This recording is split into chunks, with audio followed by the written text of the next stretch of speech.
अभी नहीं, अभी लास्ट क्लास है। अच्छा, मुझसे पूछे बगैर ये आप मुझे दे दें।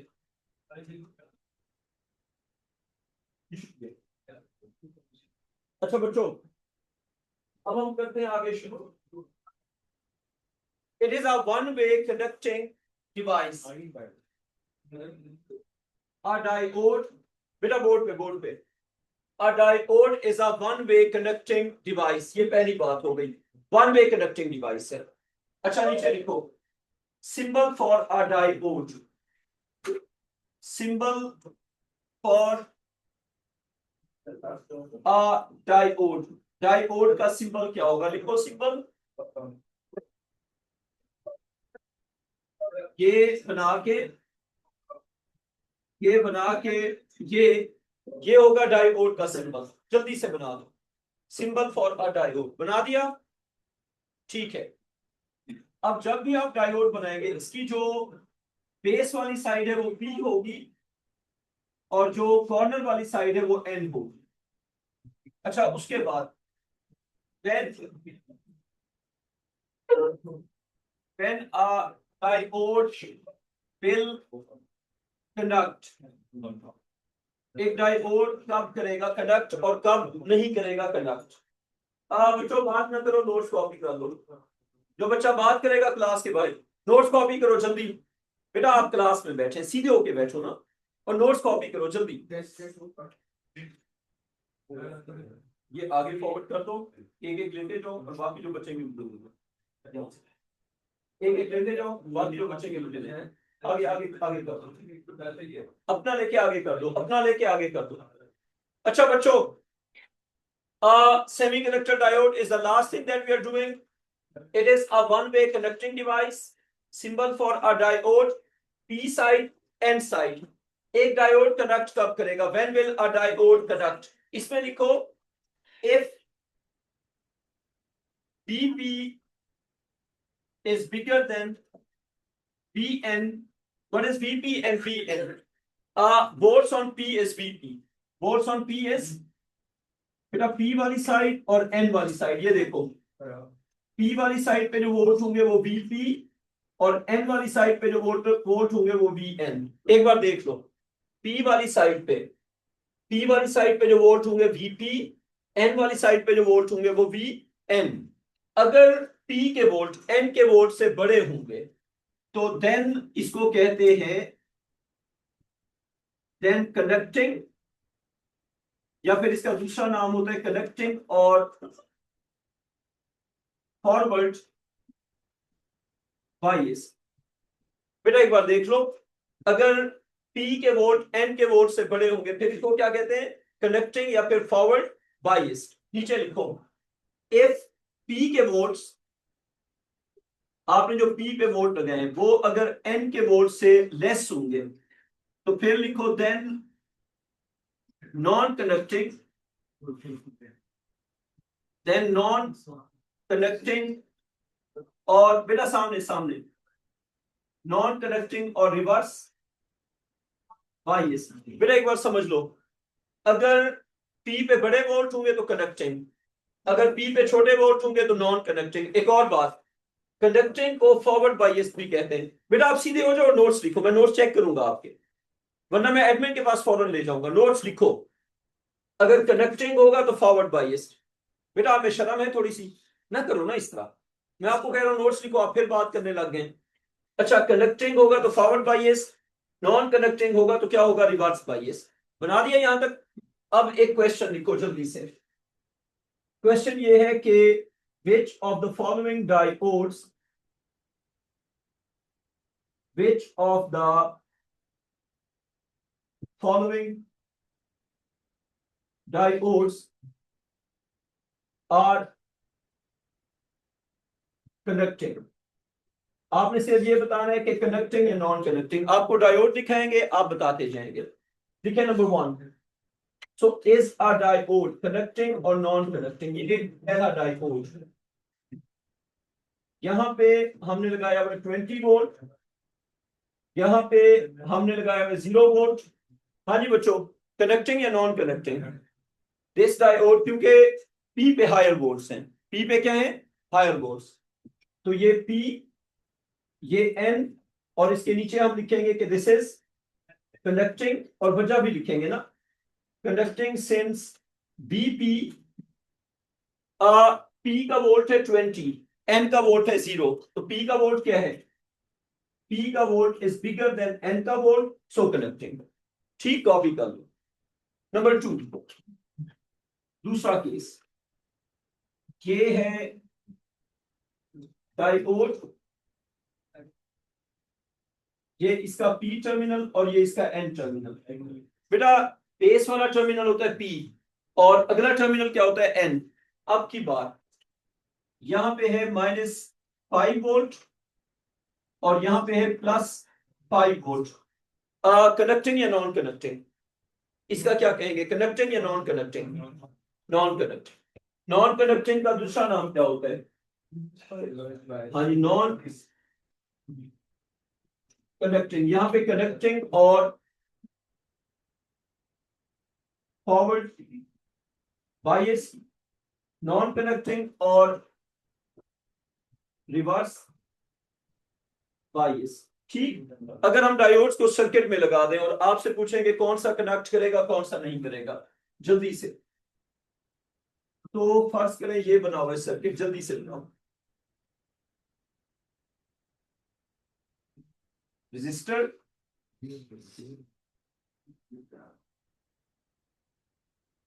इनमें से कौन सा कर रहा है कनेक्ट और कौन सा नहीं कर रहा, लिख दो उसके ऊपर।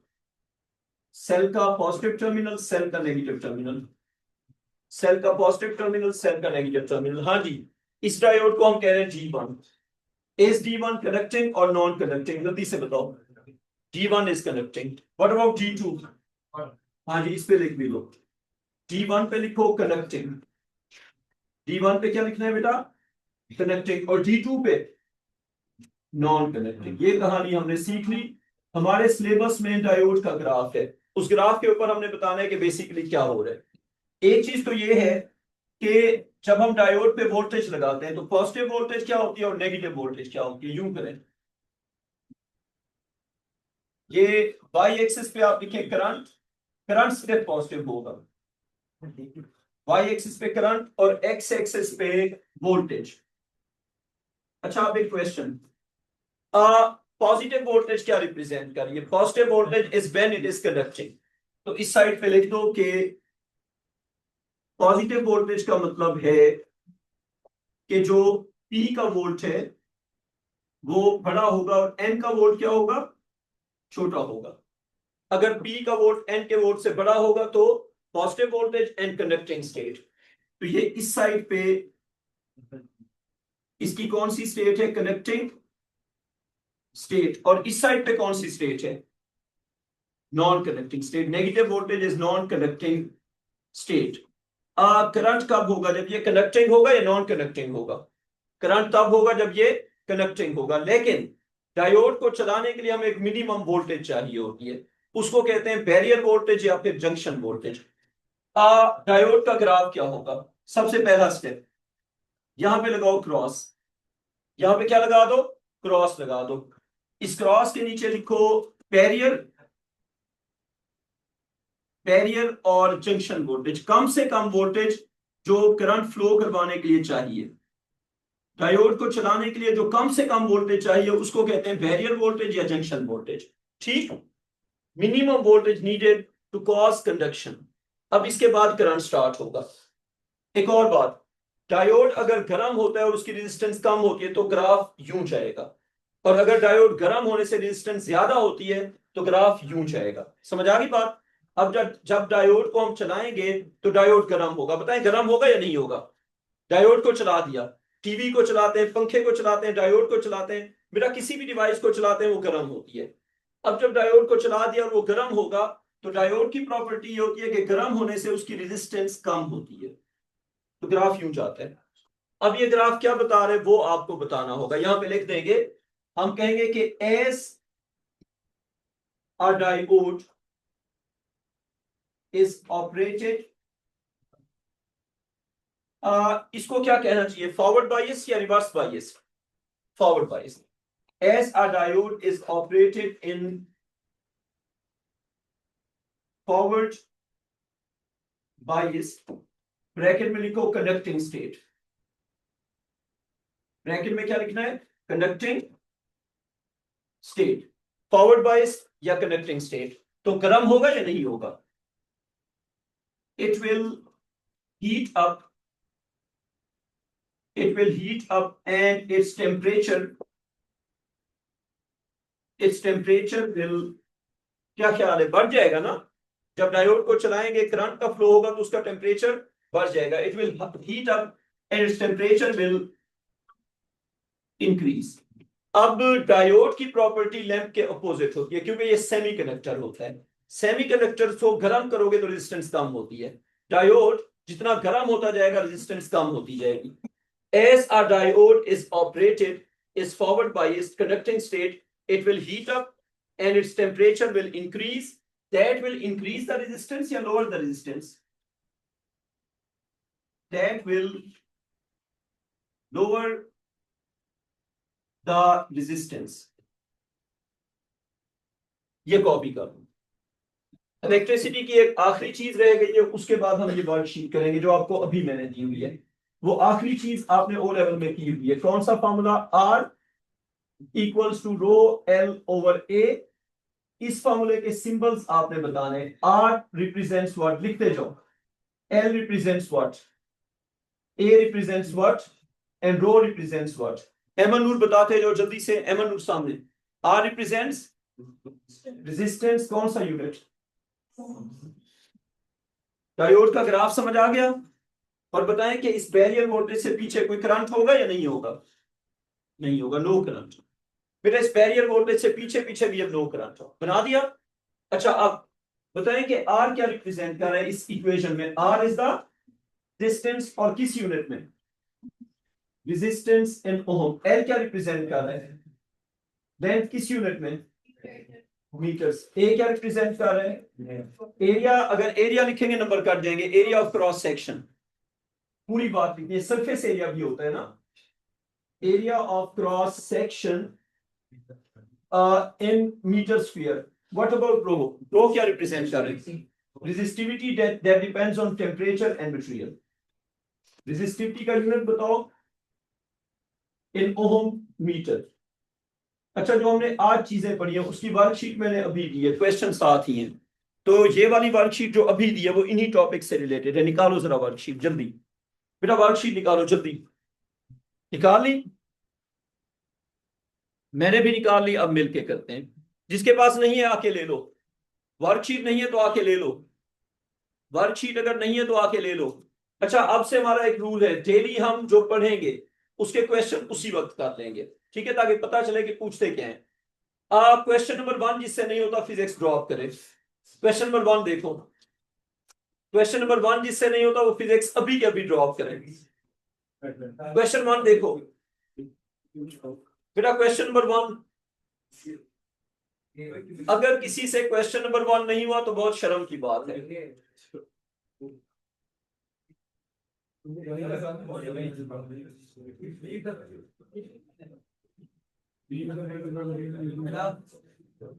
बेटा आवाज नहीं करनी वरना निकाल दूंगा। वर्कशीट है, क्वेश्चन 1 देखो जल्दी से, क्वेश्चन 1। अच्छा आपको एक ग्राफ दिखाना है, किसका, ये देखो जरा, ये करंट, ये वोल्टेज, और ये ग्राफ किसका ग्राफ है बताओ, सेमीकंडक्टर डायोड, बेटा अभी समझाया था। और इस वोल्टेज का नाम क्या होता है, दिस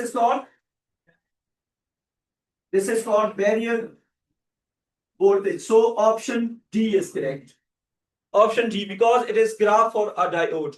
अब अगर बात की तो पक्का निकालूंगा, बात ना करना, कोई अगर नॉन सीरियस बिहेवियर कोई भी शो किया क्लास से निकाल दूंगा। अच्छा क्वेश्चन नंबर 2 आंसर करो जल्दी से, क्वेश्चन नंबर 2 का आंसर करो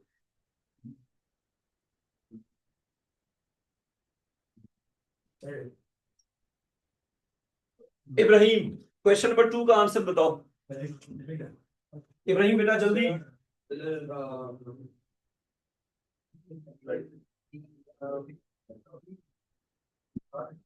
बेटा बात सुने, क्वेश्चन नंबर 2 का आंसर डी होगा बच्चा। लैंप 1 जो है, लैंप 1 उसका तो डायोड कनेक्टिंग है। लैंप 1 का डायोड क्या है? कनेक्टिंग। लैंप 2 में दो डायोड हैं, दोनों में से लेफ्ट वाला कनेक्टिंग है, तो दोनों ही लैंप ऑन होंगे। अच्छा मुझे ये बताओ, क्वेश्चन नंबर 2 मुझे बोर्ड पे एक्सप्लेन करने की जरूरत है या आ गई समझ? दोनों ही डायोड लैंप दोनों ऑन होंगे और आंसर डी होगा। क्वेश्चन नंबर 2 का डी होगा। अच्छा 3 नहीं करना, 3 नहीं करना, 4 भी नहीं करना। क्वेश्चन नंबर 5 का आंसर करो। बात ना करो, बस कर दो ना, दोबारा ना करना बात। Question number 5, question number 5। अच्छा अब 1 बाय 1। जो वाई वाला ग्राफ है वो है स्ट्रेट लाइन। आप चले जाओ क्लास से, बहुत अच्छा होगा आपके लिए भी और मेरे लिए भी। You should go. हाँ चले जाओ जल्दी से, टाइम नहीं है मेरे पास। पक्की बात है?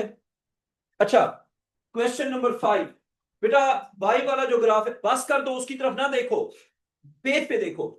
अच्छा question number 5, a straight line through the origin which means that resistance is constant। इसका मतलब है कि ये कांस्टेंट रेजिस्टेंस वाला कोई भी ऑप्शन है। मुझे बताएं कॉलम्स में से कांस्टेंट रेजिस्टेंस किसकी है? मेटल कंडक्टर, कांस्टेंट टेम्परेचर, तो क्या होगा कांस्टेंट रेजिस्टेंस? वाई है मेटल कंडक्टर। अच्छा मुझे बताओ जी और एक्स में से रेजिस्टेंस बढ़ किसकी रही है? जी और एक्स में से वोल्टेज एक्स एक्सिस पे है, वोल्टेज एक्स एक्सिस पे, वोल्टेज एक्स एक्सिस पे जी की रेजिस्टेंस बढ़ रही है। लिखो G is filament length, G lamp है। अच्छा और जी बेटा लैंप है, और जो है आपका क्या नाम है, एक्स जो है वो सेमीकंडक्टर डायोड है। तो एक्स हो गया सेमीकंडक्टर डायोड, जी आपका लैंप हो गया और वाई आपका कंडक्टर हो गया। तो एक सेकंड रुको जरा, ये आंसर बी है बेटा, बी आंसर है, बी फॉर बैग।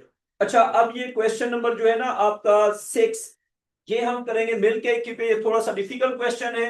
6 7 8 एक जैसे क्वेश्चन है, थोड़ा सा रुक जाओ बेटा, बात सुनो। क्वेश्चन नंबर 6 आपने बोर्ड पे देखना है, मैं करता हूं मैथड चेक कर लो। नोट्स में लिखते जाओ। क्वेश्चन नंबर 6 आपने नोट्स में लिखना है बेटा, नोट्स में लिखो क्वेश्चन नंबर 6, नोट्स में लिखो, नोटबुक के नोट्स, पेज पे नहीं नोटबुक में। क्वेश्चन नंबर 6 इज अबाउट, बेटा रुक तो जाओ। अच्छा मैं तुम्हारा आंसर बता देता हूँ, डी ठीक है। Is about comparison of two situations. ये क्वेश्चन है about comparison of two situations. अच्छा अब इसमें फॉर्मूला कौन सा यूज होगा? R is equal to rho L over A. अब मैं एक चीज बताता हूं जो आपने पक्की याद रखनी है। जब भी आपने दो सिचुएशंस को कंपेयर करना है, फार्मूले को रेशो में कन्वर्ट कर दो। दो सिचुएशंस को कंपेयर करना है, क्या करो, फार्मूले को कन्वर्ट कर दो रेशो में। इसका रेशो मिलके बनाते हैं, R1 over R2 is equal to. अच्छा हो सकता है ये क्वेश्चन आप जबानी कर लो, लेकिन अगली बार हो सकता है डिफिकल्ट क्वेश्चन हो, तो रेशो बनाना is better. R1 over R2, rho 1 over rho 2, L1 over L2, और ए का क्या होगा, सीधा रेशो या उल्टा रेशो? ए का होगा उल्टा रेशो। ये देखें R1 over R2, rho 1 over rho 2, L1 over L2, और ए का होगा उल्टा रेशो, क्या बन जाएगा? A2 over A1। अब एक और बात, दो कंडक्टर्स हैं X और Y, ये X और ये Y। X की लेंथ कम है लेकिन एरिया ज्यादा है, Y की लेंथ ज्यादा है लेकिन एरिया कम है। अच्छा इसकी लेंथ है 4L और इसकी लेंथ है L। अगर इन दोनों का वॉल्यूम सेम है तो अगर इसका एरिया A होगा तो इसका एरिया क्या होगा? 4A। वजह क्योंकि प्रोडक्ट को सेम रखना है, वॉल्यूम सेम है ना, उन्हें कहा हुआ है कि वॉल्यूम इज सेम। अगर वॉल्यूम सेम होगा तो लेंथ जितने टाइम्स इंक्रीज करेगी एरिया उतने टाइम्स डिक्रीज करेगा। समझ आ गई बात? क्लियर यहां तक? ये क्यों लिखा? क्योंकि वॉल्यूम सेम था। वॉल्यूम सेम तभी हो सकता है जब लेंथ के चेंज होने से एरिया भी चेंज हो। तो लेंथ जितना इंक्रीज करेगी एरिया उतना डिक्रीज करेगा। कोई कंफ्यूजन इसमें? ये एग्जामिनर ने दिया हुआ था, ये मैंने खुद डिसाइड किया कि 4A और A हो गया। अच्छा अब अगर वैल्यूज पुट करते हैं तो उसने कहा हुआ है कि resistance of Y over resistance of X, ये देखो RY ओवर RX। अच्छा रेजिस्टिविटी A2 ओवर A1 ऐसे है कि आपने अभी फोकस करना है। देखो कोई भी जब फॉर्मूला होगा ना और दो चीजों को कंपेयर करना है तो सबसे पहले लिखोगे 1/2 R1 ओवर R2। अब जो न्यूमरेटर में है वो 1/2, जो डिनोमिनेटर में है वो 2/1। Numerator 1/2, denominator 2/1। अब ये देखो ρ1 ओवर ρ2, L1 ओवर L2। समझ आ गई? क्योंकि न्यूमरेटर था। एरिया का क्या हो जाएगा? डिनोमिनेटर है ना, A2 ओवर A1। ठीक है, अब इसमें वैल्यूज पुट करेंगे। RY over Rx. Both wires are made of copper. So what do you think? Resistivity same या different? Copper की है दोनों, resistivity same या different? Resistivity same. तो रो ओवर रो। आगे आ जाओ। अच्छा, वन को हम समझ लेते हैं, फर्ज करें जी वन को हम समझ लेते हैं y। वन हो गया y, तो फिर टू क्या हो जाएगा? x। ये बात समझ लो, x x x और ये y। समझ आ गई बात? वन और टू को हम x और y कर देते हैं ना। वन क्या हो गया y और टू क्या हो गया x, क्योंकि उसने आर वाई और आर एक्स कहा हुआ है। यहां पे आसान ये देखो कि दोनों कॉपर की बनी हुई है। अगर दोनों कॉपर की है तो रेजिस्टिविटी सेम होगी। ठीक है, अब लेंथ का क्या बताया हुआ है? x की लेंथ है l और y की लेंथ क्या है? x की लेंथ है l, y की लेंथ है 4l। आगे समझ? अच्छा, एरिया की बात करते हैं। x का एरिया होगा 4a और y का एरिया क्या होगा? y का एरिया होगा a, क्योंकि वॉल्यूम सेम है ना। आगे समझ यहां तक? अब काट दो, a और a कट गया, l और l कट गया, रो और रो कट गया, आंसर आ जाएगा 16, जो कि होगा t। अच्छा, अब आपने क्वेश्चन नंबर 7 नहीं करना। अब आपने नहीं 7 करना ही नहीं है। 7 नहीं, कोई और क्वेश्चन करना है। किसका? को छोड़ दो अभी। अभी आप करो क्वेश्चन 9। क्वेश्चन 9 करो फौरन। क्वेश्चन 9, क्वेश्चन 9, क्वेश्चन 9 आप खुद करो और जल्दी करो। जिसका हो जाए हैंड रेज करना है। क्वेश्चन नंबर 9 हो जाए तो हैंड रेज करो।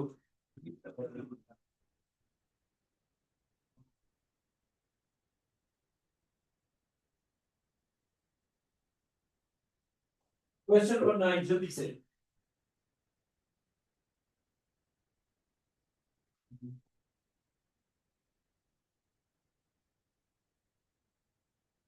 हो गया? सही लग रहा है, थोड़ा सा भी।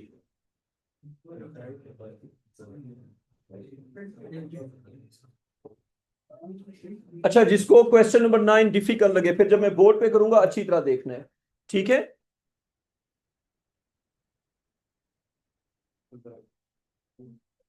और जिसका हो जाए हैंड रेज करना है। वर्किंग देखूंगा आके। Very good boys. Question number 9 बेटा, और हर क्वेश्चन के साथ ईयर भी लिखा हुआ है। ठीक है, तो ये पास पेपर के क्वेश्चन हैं।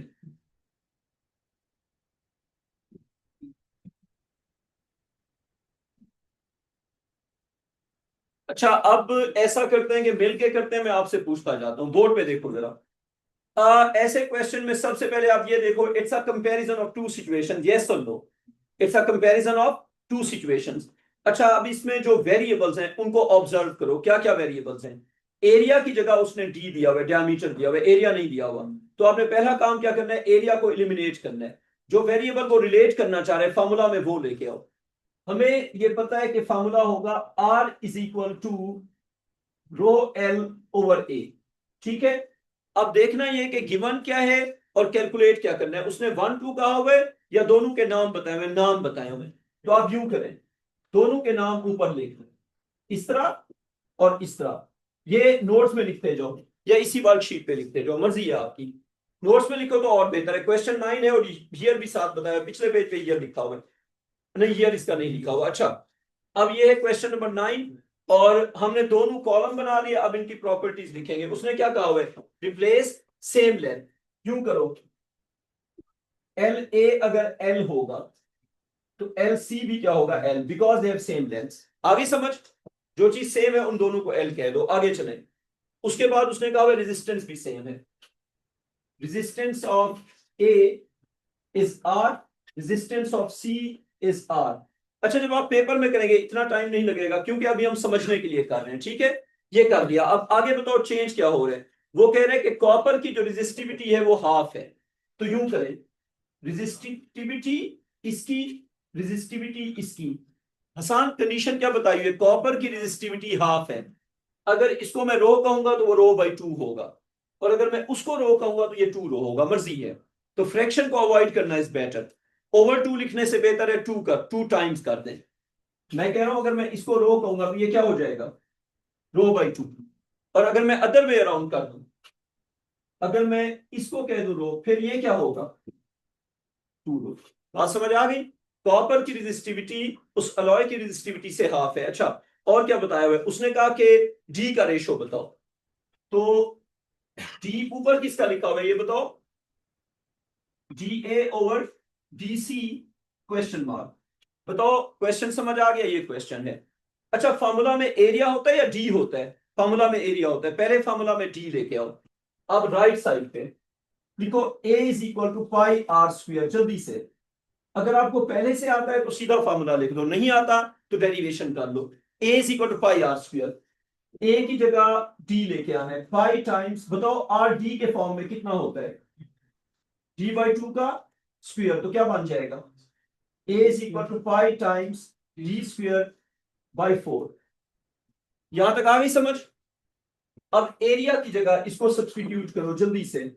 बेटा एरिया की जगह सब्सटीट्यूट करो, क्या बन जाएगा, R is equal to rho L over A की जगह pi D square over four. और ये फॉर्मूला आप याद भी रख सकते हैं, बजाय इसके कि आप पेपर में बार बार डेरिवेशन करें, हर बार यही बनेगा। तो क्या बन गया formula, R is equal to four rho L over pi D square. ये समझ लो तो आगे चलते हैं। समझ आ गई। जिन वेरिएबल्स को रिलेट करना है, फॉर्मूला आपने बना दिया उसकी फॉर्म में। ये फॉर्मूला आप याद रख लो तो ज्यादा बेहतर है। समझ आ गई बात। एरिया होगा तो ये फॉर्मूला, डी होगा तो ये फॉर्मूला। अब डी का बताना है रेशो। अब मुझे ये बताएं कि कांस्टेंट्स कौन से हैं और वेरिएबल्स कौन से हैं, जल्दी से। कौन से कांस्टेंट्स हैं, कौन से वेरिएबल्स हैं। हाँ जी, R is equal to four rho L over pi D square. Constants को काट दो, R is proportional to D square. अब यहां से आगे हमारा क्वेश्चन स्टार्ट होगा, इससे पहले कॉन्सेप्ट था। समझ आ गई बात। ये हमने डाटा लिख लिया, उसके बाद हमने फॉर्मूला बना दिया। अब असल क्वेश्चन यहां से आगे स्टार्ट होगा, मेन क्वेश्चन यहां से आगे। सबसे पहला काम रेशो बनाओ। मुझे बताओ एल का जो पूछा हुआ है उसमें कौन ऊपर है, ऊपर ए है या सी है, ऊपर ए है, ठीक है। तो यूं करो, या मुझे बताते जो R A over R C, क्या मतलब, अलॉय ओवर कॉपर।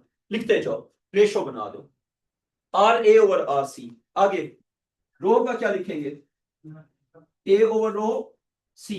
लेंथ का बताओ, ए ओवर लेंथ सी। आगे यहां तक समझ। डी का सीधा रेशो या उल्टा रेशो, बेटा डी का सीधा रेशो रेशो या उल्टा रेशो। डी है डिनोमिनेटर में तो क्या करेंगे, उल्टा रेशो। तो डी सी ओवर डी ए उल्टा रेशो। हसान क्यों किया उल्टा, हसान डी को उल्टा क्यों किया, डिनोमिनेटर में था और जो पावर होती है वो रह जाती है। अच्छा, हमें अब ये फाइंड करना है। अच्छा, अब जो चीजें गिवन है वो पुट करते जाओ। बताओ आर इक्वल है या नहीं है, इक्वल है ना, तो पुट करो आर ओवर आर जल्दी से। रेजिस्टिविटी का बताओ, ए और सी का कंपैरिजन। हाँ जी, ए वाली है टू रो और वो है रो, तो टू रो ओवर रो। कोई कंफ्यूजन यहां तक, आगे समझ। Into L A over L C. और डी का बताओ, डी का क्या कहा हुआ है, डी का कहा हुआ है कि डी तो बल्कि हमने फाइंड करना है।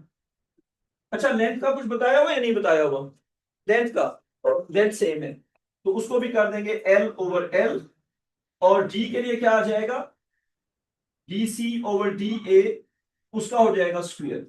मे भी मेथड आपको डिफिकल्ट लग रहा हो, लेकिन मेथड यही होता है। अगर पेपर 2 में क्वेश्चन होगा तो इसी तरह करेंगे। शॉर्टकट जो है वो सिर्फ एमसीक्यूज में चल सकते हैं। आंसर क्या आ जाएगा बताओ जरा, ये 2 इस तरफ आके क्या हो जाएगा, डिवाइड ना। अच्छा, आपने डी कौन सा ऊपर रखना है, ए वाला या सी वाला, ए वाला ऊपर रखना है, तो इसको इधर ले आते हैं। तो क्या बन जाएगा, D A over D C का स्क्वायर। इस तरफ क्या आ गया, 2 रह गया। तो क्या आ गया आंसर फिर? DA/DC is under root of 2। हाँ जी, आंसर बताओ कौन सा है? आंसर है ए। क्वेश्चन नंबर 10 आप खुद करो, जैसे मर्जी करो, बस आंसर निकालो। क्वेश्चन नंबर 10 आप खुद करें। क्वेश्चन नंबर 10 आप खुद करो।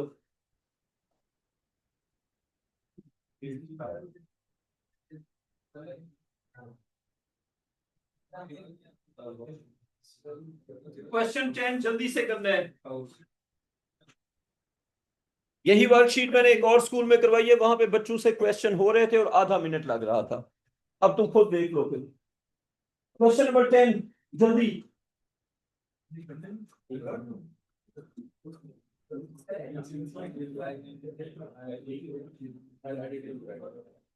क्वेश्चन 10 करो। कहाँ का बच्चों? क्वेश्चन नंबर 10 जिसका हो जाए हैंड रेज करना है। मोहित तुम्हारा क्या आंसर है? इब्राहिम तुम्हारा हो गया? हो गया। अच्छा देखते हैं। क्वेश्चन नंबर 10 मैं समझाऊंगा नहीं, बस बोर्ड पे कर दूंगा क्योंकि हम समझ चुके हैं। अच्छा मुझे बताएं, क्वेश्चन नंबर 2 में डी यूज हो रहा है या ए यूज हो रहा है? जल्दी से बताओ। क्वेश्चन नंबर 10 में इट्स डी। अच्छा, two wires P and Q have same resistance. Wire Q is made of material that has twice the resistivity. अच्छा, Q का जो D है वो भी twice है और हमने लेंथ का रेशो बताना है। तो पहला step, R is equal to rho L over A use होगा या 4 rho L over pi D square use होगा? हाँ जी बच्चों, कौन सा? लेफ्ट वन या राइट वन? आसान कौन सा फॉर्मूला है, ये या वो? डी है ना। अच्छा अब हम बना देंगे रेशो। क्या रेशो बनाएंगे? 4 कांस्टेंट, पाई कांस्टेंट, पीछे रेशो आर। अच्छा अब की बार मैं वही वाले सिंबल्स यूज करूंगा, पी और क्यू, ताकि कंफ्यूजन ना हो। तो पी ऊपर क्यू नीचे, R P over R Q, देखते जाओ। अच्छा रो पी रो क्यू। आपने अगर कोई ऑल्टरनेट मेथड यूज करना है तो आप वो यूज कर सकते हैं, ये सबसे सिंपल मेथड है। लेंथ थोड़ी सी ज्यादा हो जाती है लेकिन इसका आंसर हमेशा ठीक आता है। अच्छा रो पी रो क्यू, एल का बताओ। एल पी एल क्यू, आगे समझ। डी का बताओ, सीधा रेशो या उल्टा रेशो? डी का उल्टा रेशो। डी क्यू ऊपर और डी पी नीचे, और इसका ओवरऑल क्या हो जाएगा? स्क्वायर। अच्छा अब रेजिस्टेंस का बताओ, सेम या डिफरेंट? रेजिस्टेंस का बताओ। Resistance same, R over R. आसान वैल्यूज तुम बताओ, आर ओवर आर। इब्राहिम बल्कि आप बताते जो। रो का बताओ, पी और क्यू का क्या कहा होगा? ट्वाइस है। हाँ किसकी ट्वाइस है? क्यू की। क्यू की ट्वाइस है ना। तो रो ओवर ट्वाइस तो 2 रो। क्या ख्याल है? अगर पी की है रो तो क्यू की क्या है? 2 रो। आगे चलो, length of P over length of Q, क्या कहा होगा? सेम है या डिफरेंट है? लेंथ का बताओ बेटा इब्राहिम। लेंथ लेंथ लेंथ का रेशो फाइंड करना है। Length of P over length of Q. अच्छा अब डी का क्या कहा हुआ है? Of Q is twice, Q का ट्वाइस है 2d। बेटा आवाज ना करो, आवाज ना करो। 2d ओवर डी इसका स्क्वायर। हाँ जी आगे समझ। अच्छा अब इसको करते हैं सिंप्लीफाई। आर कट गया, दो कट गया, 1 equals 1 over 2 L P over L Q और 2 का स्क्वायर। 1/4 आंसर आ रहा है। 1/4 कौन सा आंसर है? बी है बेटा आंसर। स्क्वायर भी है। हाँ अच्छा अच्छा अच्छा ये बात। हाँ हाँ हाँ हाँ।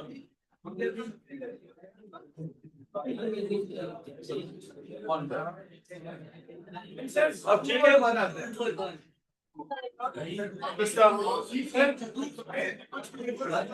बस आवाज ना है बेटा, बस कर दो।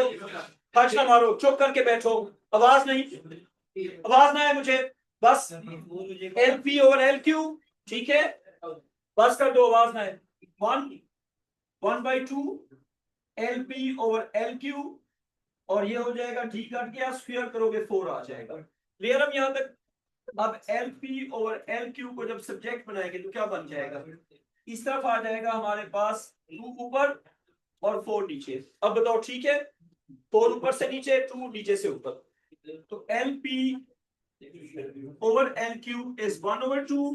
1/2 कौन सा आंसर है? 1/2 है आंसर सी। अच्छा जी, अब क्वेश्चन नंबर 12 देखो जरा बच्चों, क्वेश्चन नंबर 12 नहीं, 4 हो रहा है मल्टीप्लाई, 2 हो रहा है डिवाइड। जब इस तरफ ले जाएंगे 2 मल्टीप्लाई होगा, 4 डिवाइड होगा, साइड चेंज कर रहे हैं ना। बेटा फिर से शुरू हो गए, फिर से शुरू हो गए। तुमने अभी कहा था मैं बात नहीं करूंगा। अच्छा बच्चों, question number 12, question number 12, define electrical potential difference. लिखना नहीं है, सिर्फ सुन लो। Work done per unit charge in converting electrical energy to other forms. लिखना है तो लिख लो। Work done, work done per unit charge, work done per unit charge in converting, work done per unit charge in converting electrical energy to other forms. Work done per unit charge in converting electrical energy to other forms. अच्छा बस इसका B part करके फिर छुट्टी। B part देखो जरा। The variation with potential difference of the current in a semiconductor diode is shown. Use figure 6.1 to describe qualitatively the variation of resistance of the diode as V increases. वो कह रहे इस graph का resistance का change बताओ। अच्छा पहला सवाल, वोल्टेज है करंट नहीं है। जब वोल्टेज होगा और करंट नहीं होगा वहां पे रेजिस्टेंस क्या होगी? 0.25 वोल्ट तक देखो जरा, 0.25 वोल्ट तक वोल्टेज है और करंट नहीं है। अगर वोल्टेज हो और करंट ना हो तो रेजिस्टेंस इंफिनिट होती है, बिकॉज V ओवर I। ये देखो, अगर हम करते हैं V ओवर I तो V की किसी भी वैल्यू को, फर्क करें 0.2 वोल्ट को अगर हम डिवाइड कर देंगे 0 एम्पियर से तो क्या आ जाएगा? इंफिनिट। अगर वोल्टेज हो और करंट ना हो, वोल्टेज हो, बेटा बात ना करो, वोल्टेज हो और करंट ना हो तो उसको कहते हैं इंफिनिट रेजिस्टेंस। लिखना शुरू करो। Up to 0.25 volt, up to 0.25 volt, up to 0.245 volt the resistance is infinite. Up to 0.25 volt the resistance is infinite. Voltage हो करंट ना हो तो क्या होती है रेजिस्टेंस? इंफिनिट। लिखो after 0.25 volt, after 0.25 volt the resistance is decreasing. इस question में रीजन नहीं बताएंगे, बताओ क्यों? डिस्क्राइब, डिस्क्राइब, डिस्क्राइब का मतलब होता है सिर्फ चीज बताओ, रीजन जरूरत नहीं है। डिस्क्राइब जहां पे होता है, जहां पे एक्सप्लेन होता है वहां पे रीजन भी साथ बताते हैं, जहां पे डिस्क्राइब होता है सिर्फ चीज बता देते हैं। ठीक है,